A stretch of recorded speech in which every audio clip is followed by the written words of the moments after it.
Hey, good day everyone. So for this tutorial, I'd like to teach you on how to program in C++. Then I will teach you also on how to use the IDE of Code Blocks. No, if you already downloaded the Code Blocks and then you are going to install that, then just follow the instructions. Yes, yes, yes. It's free. Then once installed in your computer, personal computer or laptop, then you are now ready for coding. So just follow my tutorial in order for you to perform the C++ programming if you are the beginner. Okay, so allow me to share my screen. So open ko yung code blocks.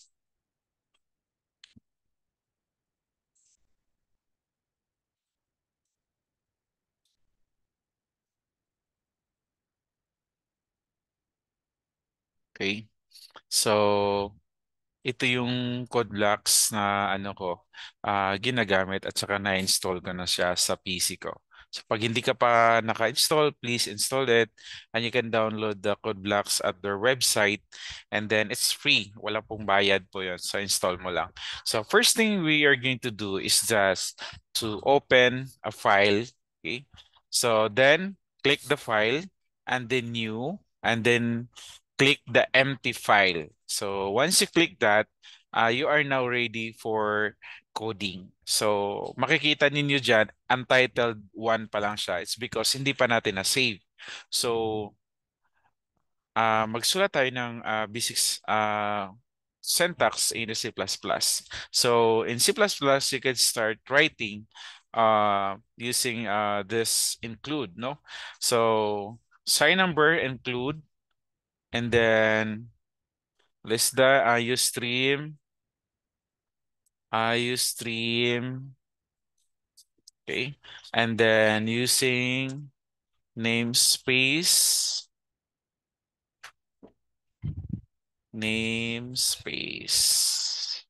std or standard, then and main opening, open closing, then enter, then so bale return 0. Okay? So, yun talaga yung pinaka-basic on how are you going to write the C++ program. So, this is the fundamental structures on writing the C++ program. So, after that, ma-write natin yan, isi-save natin siya, file, punta tayo ng save, tapos dito magka-create tayo ng folder, no? Para lahat ng program natin doon sa desktop mag-save. Okay? Doon sa isang folder lang sa desktop, no? So, click natin tong button ng folder, desktop, and then dito sa desktop na yan, click tayo ng create new folder. So, pag once naka-create na kayo ng new folder, just type your any file name ng folder ninyo. Kayo na bahala. So, dito lang yan. Then, enter. So, once na-enter, so double-click nyo lang yung folder na create nyo. So, ibig sabihin, dito kayo magsisave ng mga files. So, dito natin isisave yan. So, yung file name natin, it's up to you. But for me, so, ito yung file name ko. Okay? My first program. Okay? .cpp. So, .cpp, yun yung ano natin, yung extension, file extension. So, remember, ang extension natin, .cpp. Okay? Then, enter. So, pag makita ninyo, nakasave na yan, automatic nag-change yung color ng environment natin. Okay? So, ito yan siya. So, pag i-run natin ito, pwede na siya mag-run, but it's empty. So, to display any text, no? So, you could use the cout here, and then double is done. Then, at the end of this statement is the semicolon. So, inside of that, you're going to write the double quotations. And then, inside the double quotation, you're going to write welcome to programming. Okay? So, yeah, save natin. Save, then run, build and run. So, this is our first program. Okay? So, here's the output. Welcome to programming. Okay? So, in our discussions from the previous lessons, guys, is we have already discussed the C out, the C in. Okay, so now let's focus on the variables and the basic data types of the programming in the C++.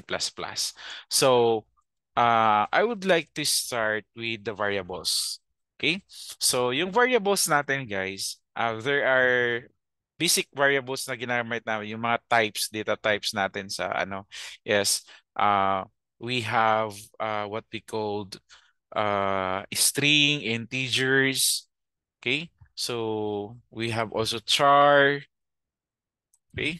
So that is the data types, no? Okay, para maalaman natin kung ano yung mga variables na yan, kung ano yung data isi-save natin. Okay? So, if you're writing the variables, you can start no in writing here declarations, no? So alam natin we have the int, double, char, string, ball. That is the data types, different data types of variable. So variable, guys, no? This is a containers for short data values, no? Variables. Okay, so variables only, no? So to create a variable, you're going to specify and assign its value. Okay, so of course, the syntax is the type or data type, or dito, sabihin lang natin ha, i-comment lang natin. Yung structure niya is, first, you're going to, what is the data type of the variable. Okay? Then space niyan is you are going to the name of the variable or variable name, and then equals, and then if there is a value, no, equals, then value. Okay, so that is the structure. So let's follow. First daw is we're going to identify the data types. So alam natin yung data types natin is we have the int, double, char, string, and boolean. Okay, so allow me to use the integer is our data type, and the variable is my number, and then equals yung value niya. So ano yung value niya? Sabihin natin 20. Kasi integer is 20, whole number, no? So that is the variable. Okay? So kailangan mauna yung data type, tapos variable, name ng variable, tapos yung value. Okay? So yun yung ano siya, pagka yung variable is may laman. So to display the value, so we are going to use the cout. And then at the end of that, there is what we call semicolon. So i-display natin yan, copy, double click lang yan, copy, paste natin dyan. Okay? So we are going to add string before that, no? So kailangan natin mag-add ng string. So sabihin na this is the value. This is the variable value. Okay? So, yung variable value daw natin is this one, my number. Okay? So, guys, remember, variable. So, remember guys, na sa cout natin is mag-display ng string. Kung mag-display ka ng string sa cout, don't forget to put a double quotations, and then you're going to add the double less than sign, then bago pa yung variable. So makikita natin if we are going to double click the number or the variable, nag-highlight siya, meaning correct siya. Hindi siya kasi yung ano natin, yung C++ is case sensitive. Kung mag-capital ka lang dito, so hindi na siya i-honor na ano, hindi na niya makilala yung variable. So if you are going to double click, hindi na siya nag-red because magkaiba sila.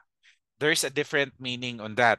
Kasi case sensitive. Kung ano yung declare nyo dito, same dapat sila dito. Para kung gusto mo i-display yung variable nito, automatic, yan yung mag-display dyan. So you're going to transfer it into small m, no? Para pareha sila. Pag click nyo dito, nag-automatic nag-read. Meaning, nagkikita sila. Tama yung spelling, tama yung mga capitalization, so lahat.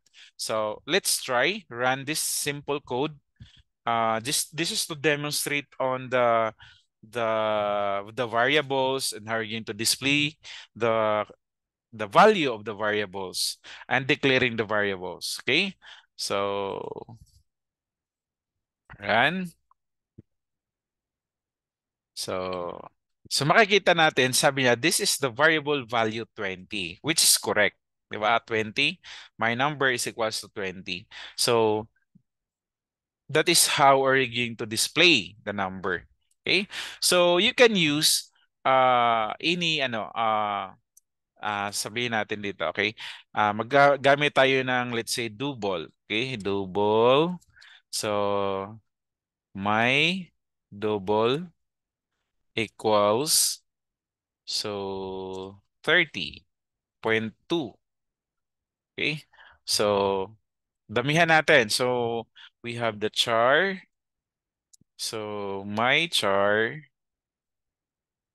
equals remember pag char is that is the single character, no? So you're going to add a single quotation. So M T E, so basta single siya. Okay? So next is we're going to use the string. Okay? So string and my string. Okay? So string,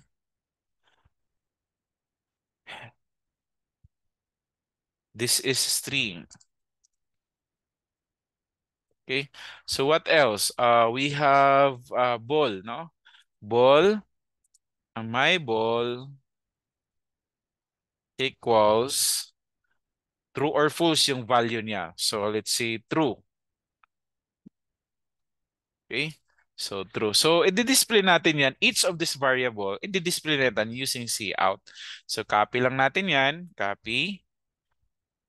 So damihan natin kasi para hindi na ako mag-type-type pa. Oh, no.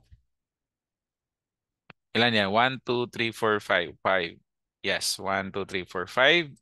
So, pero i-edit natin yan. So sabi natin, this is variable value. So this is integer and integer and variable, and this is double, and this is char. Inedit lang natin yan yung content, pero yung value hindi pa natin na-edit yung mga variables. And this is string and ball. Okay, ball variable value. So in order to to output what is inside the variable, so of course you're going to call this one, no? So makikita natin once na-click natin yan, lahat yan kasi isang variable lang dito. So gagamitin natin si double kasi double yan copy. So dito tayo sa double maglagay, no? Para hindi tayo ma-misplace. So double, so pag click niyo yung double, automatic nagsisynchronize na siya. So my char copy. So char variable value, double click and copy ka lang. Then my string copy, and then this is the string variable, dapat yan. And then my ball copy, papalitan natin yan. So yan, tapos na tayo nagpalit ng mga variables in each of the cout para i-display natin kung ano yung content value in each of these variable declarations at above of the cout. So check natin, i-double click natin tong variable, automatic yan nagre-read, no? Kung hindi siya magre-read once na click nyo, ibig sabihin may mali. Okay? It's either mali yung spelling, mali yung pagka capitalize kasi case sensitive si C++. So, yan. Okay? So all set. So try natin run yung code natin, save, then build and run. So lahat yan i-display niya using the containing values na ano yung dinideclare natin. Okay? So yun nakita natin, guys, nag-straight lang siya. Gusto natin yung per line. Okay? Straight lang yung value. Okay, gusto natin per line. So ano yung i-add natin? Sa previous lesson natin, pag i-proceed natin into the next line, ginagamitan natin ng slash n or end L. So kung slash n, dito ka naman maglagay. Slash n, n, yan. Kung end L, pwede dito. So same functions lang. So you are going to add double less than, then end L. Okay? Or para uniform, dito, mag-ano tayo. Slash n yung dalawa, slash n, ito slash n din lagay natin. So, ang ibig lang namin sabihin nito is just to proceed to the next line, no? Or dito, maglagay na tayo ng end L. Okay? End L and end L. Pwede tayo mag-end L dito. Pwede hindi na. Okay? So, same lang yung functions niyan, end L at saka slash. And depende kung anong gagamitin mo. Same functions pa rin. So, highlight, save, and then i-run natin. Build and run. Okay? So, expected natin mag-proceed siya sa next line. Ayun. So, titingnan natin dito, guys. So, yung mga value nandito sa baba. So, yung paglalagay natin ng slash n is hindi siya tama na aayon sa atin output. Okay? So, yung value niya is nandito sa baba yung 20. So, ibig sabihin, mali yung pagkalagay natin ng slash n or end L. So, dapat pala mag-end L tayo, slash n dito. So, ito, erase nyo lang yan. You can add double, then add double less than, tapos add kayo ng double quotations, lagay kayo ng slash n dyan. Okay? So, ganyan yung paglalagay ng slash n after sa variable. Okay? So, dito, after the variable, add tayo ng double less than, then string, and then, ayan. So, slash n. Lagay tayo ng slash n dito. Slash n. So, yung end L naman natin dito, ibabaliktad natin dito. Dito natin siya ilalagay. Okay? So, copy-paste lang yan. So, yung expected natin. So, end of the line. So, dapat dyan. Itong slash n, tatanggalin natin dyan, ilalagay natin dito. Okay. So, yan. So, we are set. Save. So, run and build natin. Okay. Build and run. So, this is the expected output, guys, natin. Okay? So, this is the end variable value 20, di ba? End, ito yung end. Double values 30.1. Then char, string, and the string, my string, this is the string, di ba? Ito yung lumalabas. And then, this is the Boolean value kasi nilagyan natin ng true. That is equivalent to 1. Okay? So, yun yung equivalent guy no ng Boolean. 1-0 is equivalent to true or false. Okay? So, that is how we're going to declare a variable. Okay? So, if you're going to declare the variable, this is the pattern. First one is you're going to write the data types. Ano yung data types? Identify. Then, that is the next is variable name. Space dapat yung variable name nyo is walang space, one word only. And then if you have the value, you can write the value. So, sir, what if we are going to use an empty variable? Yes, we can do that. Okay? So, kung empty variable, guys, so simple lang, gusto mo mag-input-input, walang problema. But you need to add cin. Okay? So, gusto natin i-empty. So, kailangan mag-i-input kayo galing sa keyboard. So, pag mag-input kayo galing sa keyboard, kailangan natin ng isang function. Okay? So, ano yon? So, we need to use one of the under the yung yung cin gagamitin natin. Okay? So, yung cin na gagamitin natin. So, I have to ano. Okay, so this one. So, gagamitin natin 'yan. So, kung ano natin 'yan, i-run natin 'yan dito tayo sa build and debug. Build. So, yeah, ito yung mga values, no? Wala siyang this is empty. Okay? So wala siyang laman. So gusto natin mag-input. So kung mag-input tayo, of course, we are going to use the cin.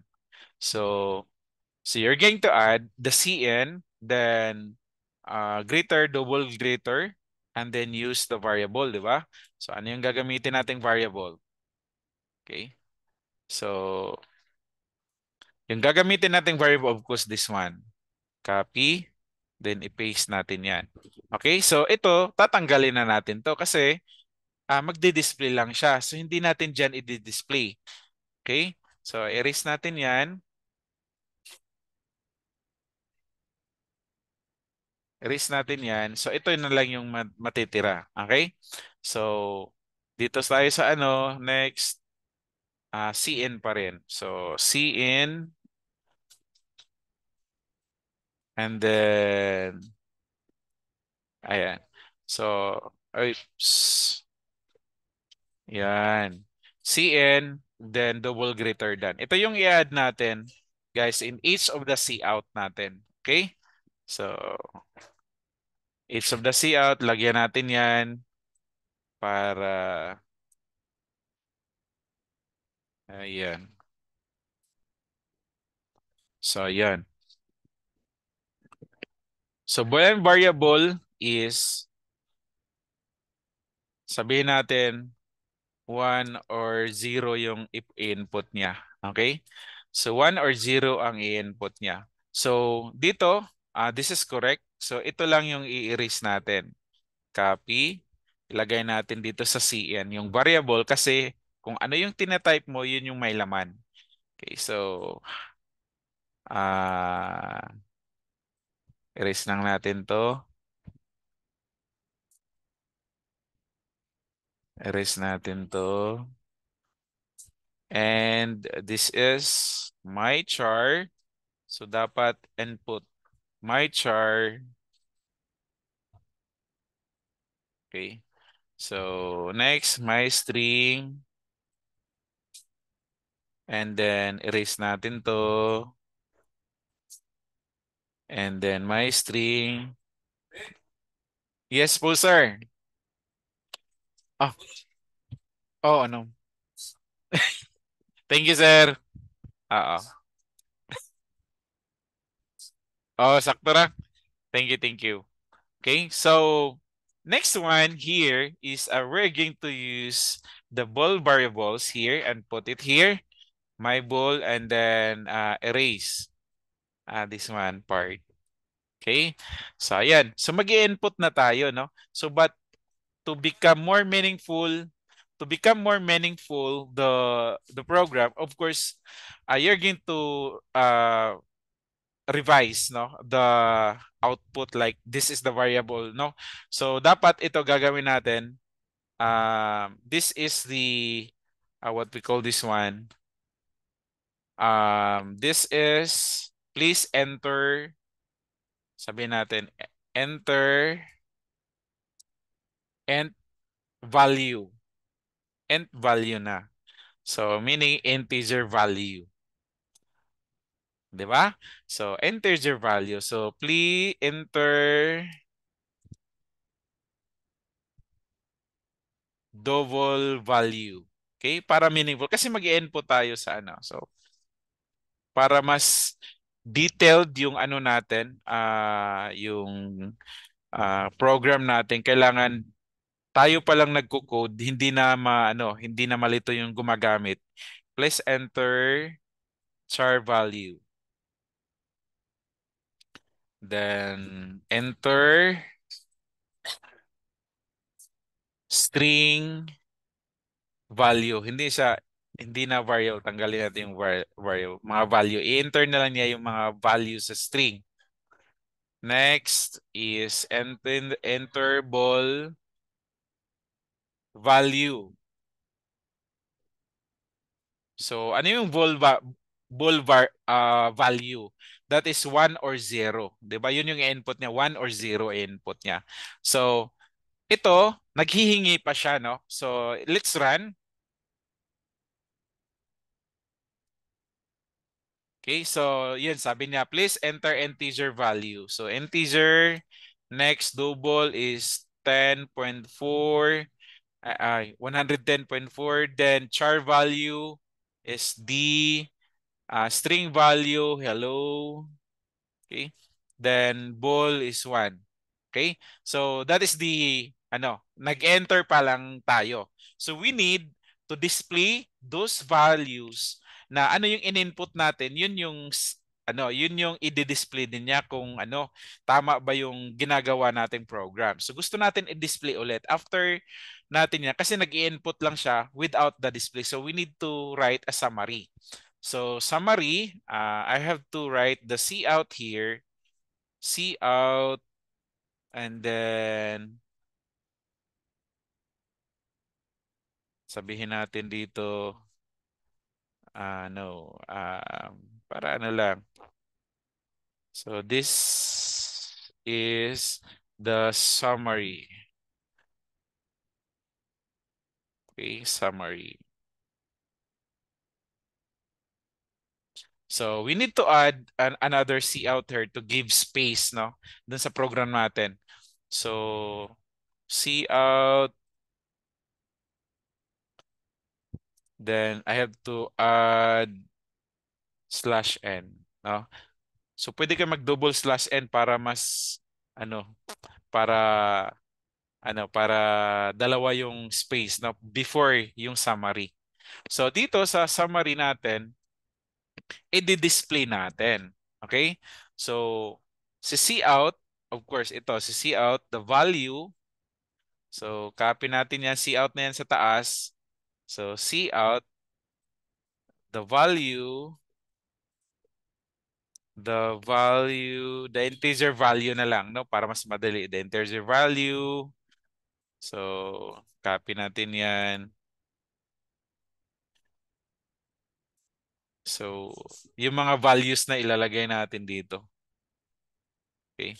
So, integer value, yung isa is double integer, tapos sunod naman is double char,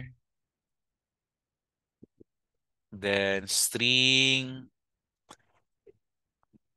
para hindi tayo malito, no? Ball value. Okay.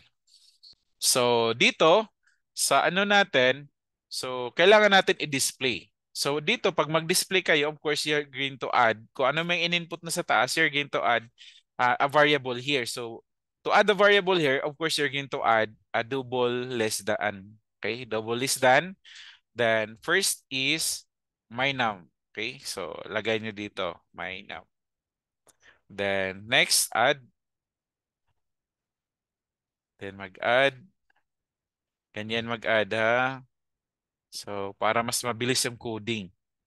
So, my number na variable, my nums, tapos double, copy lang para iwas sa typo. My double, my char. So, my char, sunod, string. Copy, double click, copy. Ay, mali. Diyan pala. Bakit iba yung ko na type? Mali yung pagka-paste. Or anyway, magagamit natin yan. Yung mamaya, pakita natin. So, yung output niyan, mag one line lang din siya. So, next is Boolean. Okay? So, ball, my ball, copy. Okay? So dito sa my ball natin guys, no? So dapat ma-input na niya pag mag-press ka ng 1 that is yes, mag-press ka ng 0 that is no. Okay? So that is how we work here, no? So para maging ano yan yung boolean na yan, there's an options for that, no? Para may options si boolean na isasagot niya. So you're going to open and close na my ball variable. And then, space on that, you're going to add the question mark and then double quote. Then, this one, double quote. Okay, for the option. So, first option is yes. And next option is no. Okay, so that is how the Boolean works, no? Para pag 1 is yes, pag 0 is no. Okay? So, let's run. Ay, not yet. Lagyan natin ng end L dito. Ano? End L na lang tayo para, di ba, na-specify naman natin yan kanina, end L. Para yung display niya is hindi siya straight lahat. So, end line siya. End L. No. End L. Okay? So, save natin. So, let's try. Run. Build and run. So, my char. Okay, may mali na. Ayan, my char. Ayun. So, case sensitive siya. Nadagdagan siya kanina. Pag-type natin ng indl. Save, then build and run. Okay. So, ayan. Enter integer. So, sabi na 12. Value, double. Kailangan double ha. 5. Tapos, enter char, value. Let's say empty. So, sa akin, T. So, string value. Oh, what is the string value? Hello. That is the string value. So, enter ball value 1 or 0. Dapat sabi niya 1 or 0. So, mamili ka. 1 sa akin. No? So, yun. So, yung summary niya, dito na yan. So, this is the summary. Integer value. So, dapat yan ibaba natin. No? So, nandito yung integers. Nagkarugtong siya ng summary. So, dapat may slash n tayo dyan or end L. So, yan yung mga values. So, titingnan nyo, yung ball niya is identified as yes or no. So, nag-press tayo ng 1, it means yes. Okay? So, that is how the Boolean works. Okay? So, dito, maglagay lang tayo ng end L para mas maganda. End L. Okay? End L or slash N, parehas lang yan sila. Okay? So, run ulit.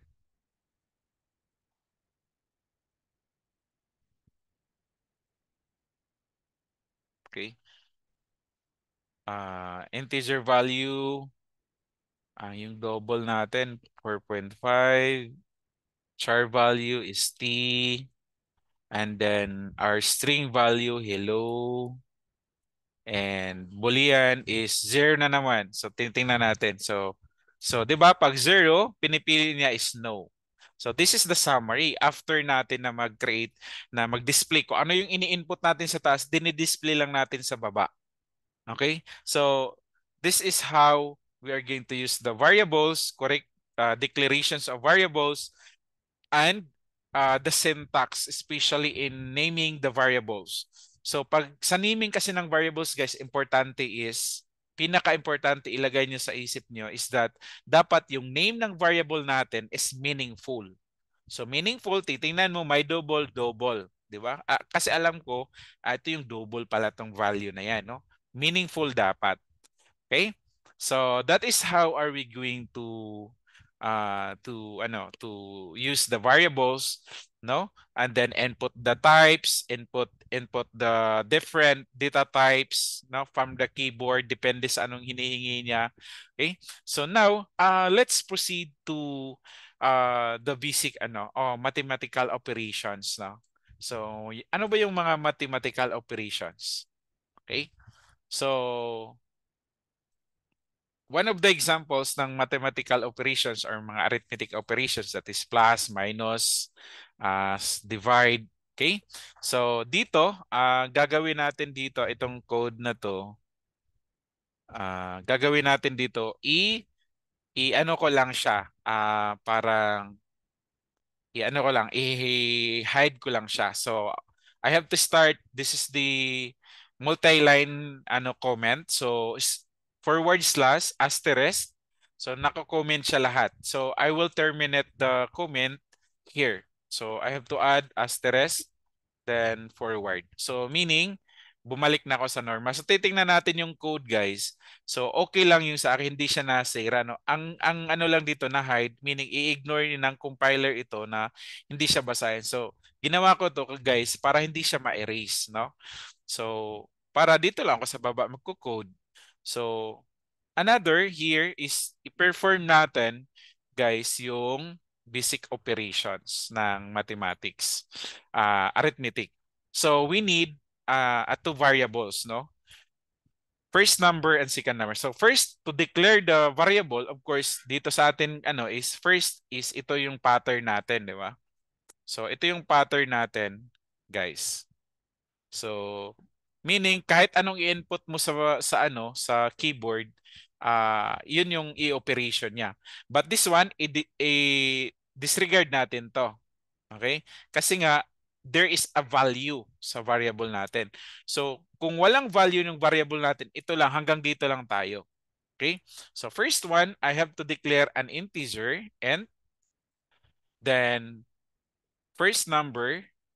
So, ito yung first number variable natin. First number and second number. So pwedeng ganyan, guys, yung pagka-declare. This is the empty variable, no?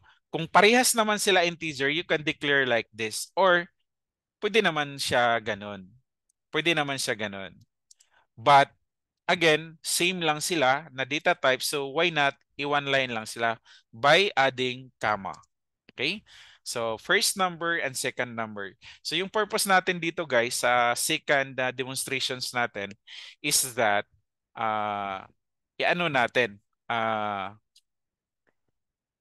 mag-input tayo ng mga values from the keyboard, then it will perform arithmetic functions or arithmetic or mathematical computations like plus, minus, divide, modulus, and also divisions, di ba?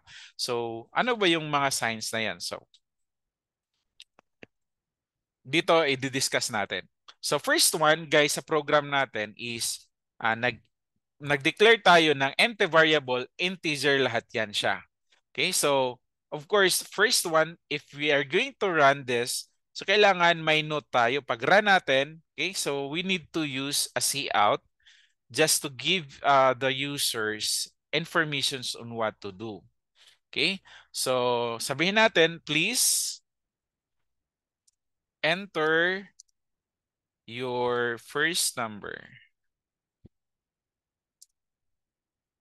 Okay? So, mag-enter daw tayo ng first number. But before that, pwede tayo mag-add. Cout, then double quote, then sabi natin, this is the arithmetic operation in programming. Okay? So, yun yung ano natin. Kumbaga, notice panimula natin, no? So, kailangan we need to add here and L para mag-proceed siya sa next line. Kasi kung hindi natin lagyan ng and L, one line lang to sa program. Okay? So, try natin run to.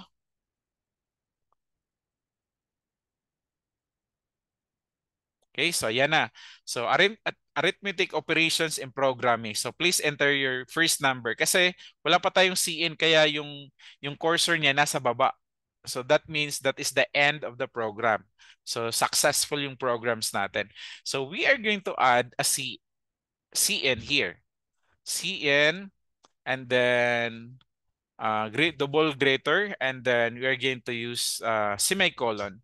Semicolon kasi every end of the statements may semicolon. So we're going to first use the variable empty variable here. Copy and paste. So yun lang. Nagamit na natin yung first variable for our first statement. Okay? So, copy ko lang to para mas mabilis. Paste. And then please enter second number. So, second. So, kapag second na siya, so of course, we use this one, second number.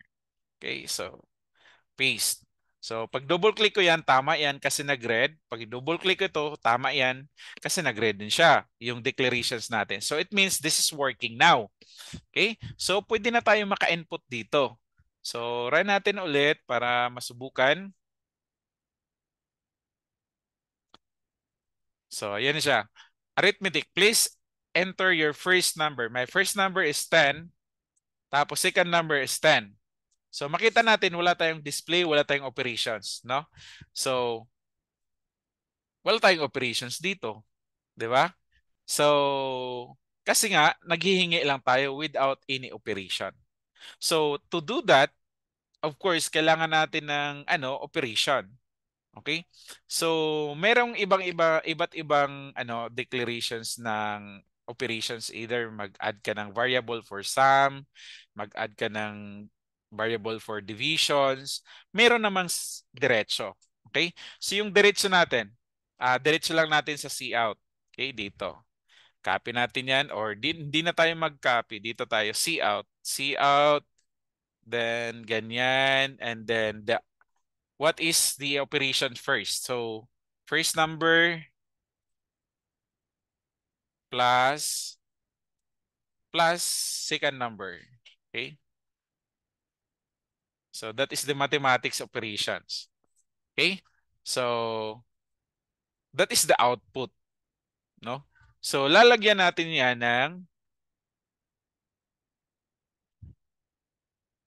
the sum of two numbers.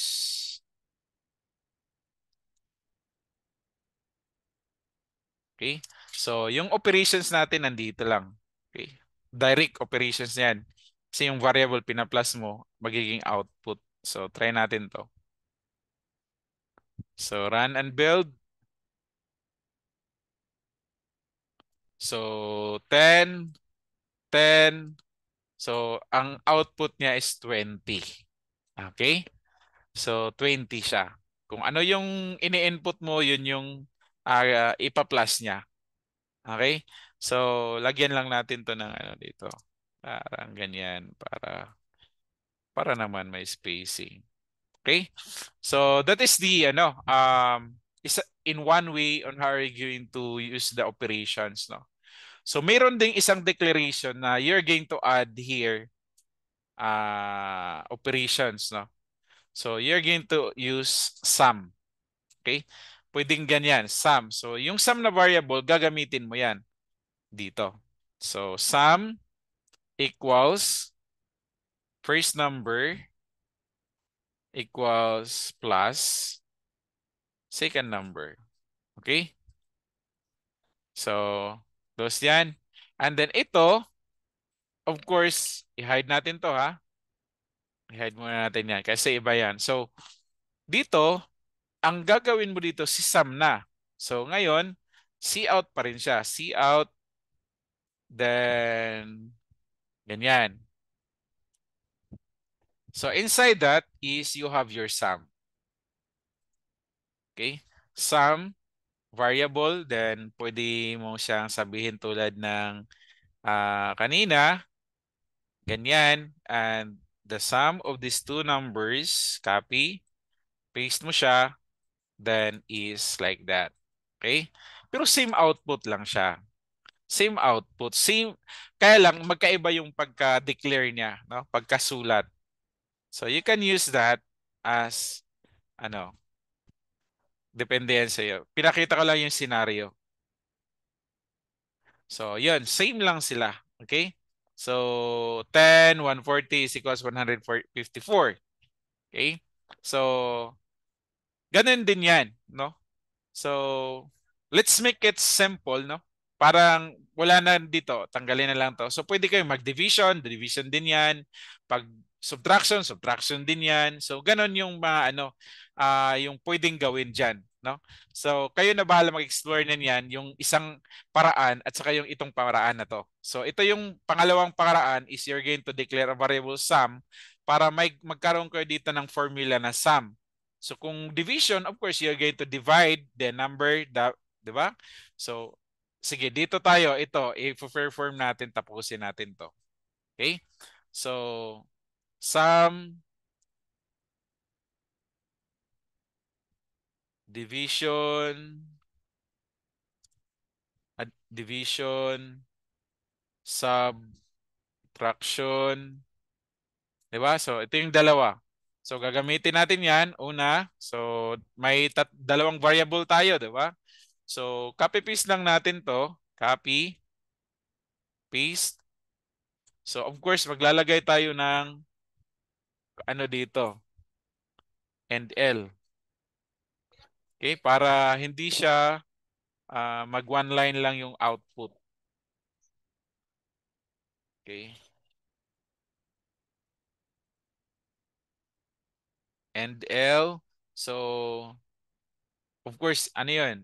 Division. So, use the division. So, division tayo. This one is for division. Subtraction. Okay? So, this one is for sum, di ba? So, wala pa tayong declaration ng formula dito. So, kailangan mag-add tayo ng formula. So, una, nandito na si sum, division tayo first. Di ba? Okay, copy paste lang natin to. Copy paste lang natin si sum para mas mabilis. Okay? So, papalitan lang natin tong sum ng division. Copy, paste, copy, subtraction. Lagay natin yan. So, pag i-click natin yan, automatic magla-light na sila. Ibig sabihin, nagpe-perform na siya. Tama yung mga declarations natin. So, sa division, sign ng division is this one. Di ba? Division yan. Sa sign lang siya mag-vary. Subtraction is minus. So, may isa pa, multiplication. Mag-add tayong multiplication dito. Multiplication. So, multiplication. Double click lang. One word lang talaga yan, ha. So, dito, copy tayo. So, paste. Kailangan multiplication yan. So, multiplication yung variable natin na gagamitin. Multiplication is asterisk. Okay? So, may apat na tayo na operation. So, dito, titingnan natin, walang multiplication. So, of course, we're going to add C out para makita natin ano yung multiplication. So, ito, multiplication variable copy. Ilalagay niyang natin dyan. Papalitan natin yung subtract kasi nag-copy tayo dyan. So, save. Okay? So, yan yung operations, guys, na kung anong ini-input mo, automatic i-compute niya. Okay? So, punta tayo, build and run. So, titingnan natin. So, first is please enter first number. So, mag-enter ako ng first number ko, let's say, 2. Enter. Second number, 4. So, automatic yan, i-multiply niya. So, hindi natin napalitan yung sum. Puro sum kasi yan. Ano ba yan? So, mali yan, ha? Misleading. So, dapat, dito, una, division. The division, ito, subtraction,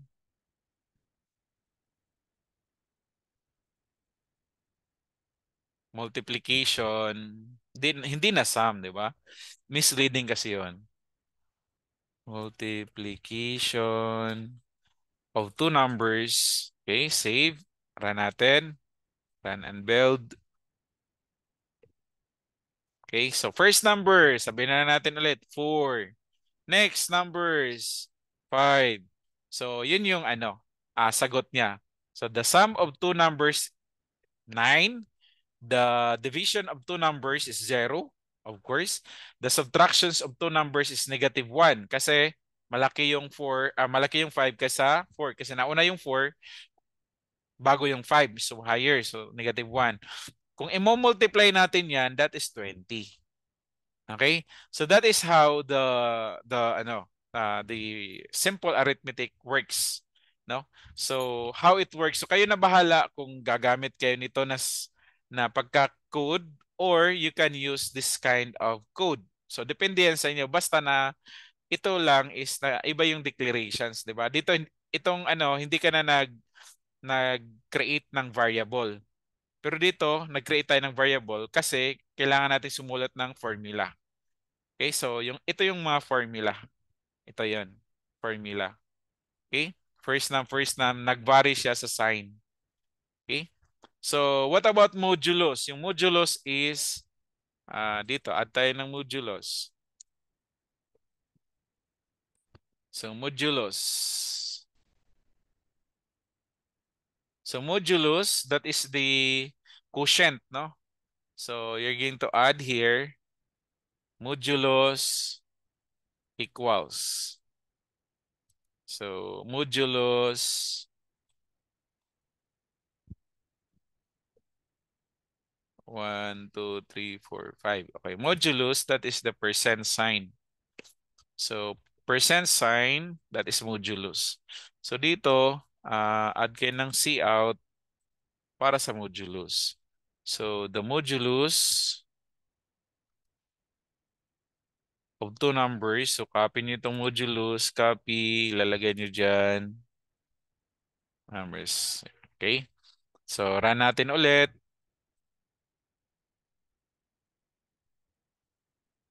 So sabihin natin 10. Input tayo ng 4. Okay? So the modulus of two numbers is 2. Okay?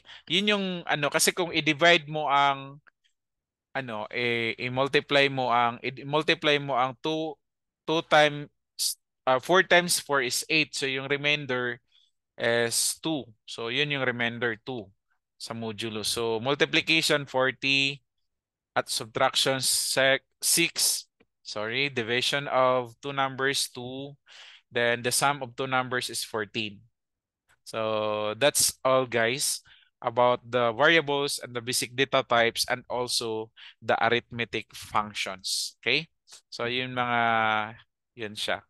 Okay? So that's the end of our discussions for this topic, guys. Then I will give you a task or challenges as an assignments or activity in the form of writings, no? May mga problems tayo, so kayo na magsosolve, isosolve nyo through coding. Okay? So that's all, and thank you for listening, and God bless.